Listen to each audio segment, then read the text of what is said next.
शिक्षा, शिक्षक और राष्ट्र के सम्मान स्वाभिमान हेतु 37 वर्षों से सतत गतिमान अखिल भारतीय राष्ट्रीय शैक्षिक महासंघ राष्ट्र के हित में शिक्षा, शिक्षा के हित में शिक्षक और शिक्षक के हित में समाज की त्रिसूत्री को आधार बनाकर 29 राज्यों के पूर्व प्राथमिक से विश्वविद्यालय तक के 13 लाख से अधिक शिक्षक सदस्यों के साथ सांस्कृतिक राष्ट्रभाव को प्रभावी करने में निरंतर कर्मशील है।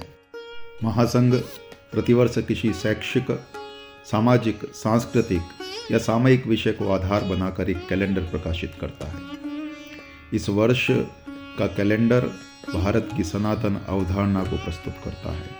कैलेंडर का शीर्षक है सत्य सनातन शाश्वत भारत, मृण्मय भारत, चिन्मय भारत। भारत क्या है, भारत होना क्या होता है, इसका चिंतन, दर्शन और अनुभूति हमारे ऋषियों मुनियों ने, विचारकों, चिंतकों ने और महापुरुषों ने सनातन से चली आ रही काल यात्रा में समय समय पर किया है। किंतु दुर्भाग्य से औपनिवेशिक मानसिकता के चलते कुछ लोग आइडिया ऑफ इंडिया के नाम से भारत को यूरोपियन नेशन स्टेट और इसी तरह की पॉलिटिकल थ्योरी से देखने, समझने और प्रचारित करने का प्रयास करते रहे। वस्तुतः भारत का राष्ट्रत्व सनातन है। उत्थान पतन के नाना झंझावातों और परक्रिया आक्रमणों से भारत का राजनीतिक परिदृश्य भले कई बार बदला हो, हजारों सालों के काल प्रवाह में उसके नाम बदले हों, चाहे उसे जम्बूद्वीप कहा गया या भारत या हिमवर्ष या आर्यावर्त या भारतवर्ष या हिंद या हिंदुस्तान या इंडिया, पर भारत की मूल संस्कृति पर आधारित एकत्व का प्रवाह कभी नहीं बदला। वस्तुतः भारत को मात्र भौतिक, राजनीतिक, प्रशासनिक परिभाषा में बांधकर समझा ही नहीं जा सकता।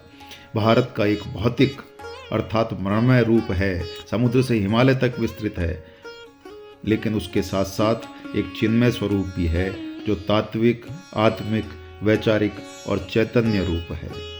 भारत राष्ट्र की निर्मित धर्म और संस्कृति की भित्ति पर हुई है।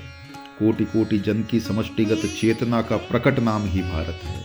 भारत नामक इस चिति का साक्षात्कार ऋषियों, मुनियों, मनीषियों ने विविध रूपों में किया है। किसी ने इसे मातृभूमि कहा तो किसी ने इसे पितृभूमि कहा, किसी ने धर्म भूमि तो किसी ने कर्म भूमि या पुण्य भूमि कहा, तो कई महापुरुषों ने इसका साक्षात्कार सरस्वती, लक्ष्मी, दुर्गा, देवी, भुवन, मोहिनी के रूप में किया। इस वर्ष के कैलेंडर में भारत के ऐसे ही कुछ महापुरुषों के भारत बोध को 12 पृष्ठों में संजोया गया है।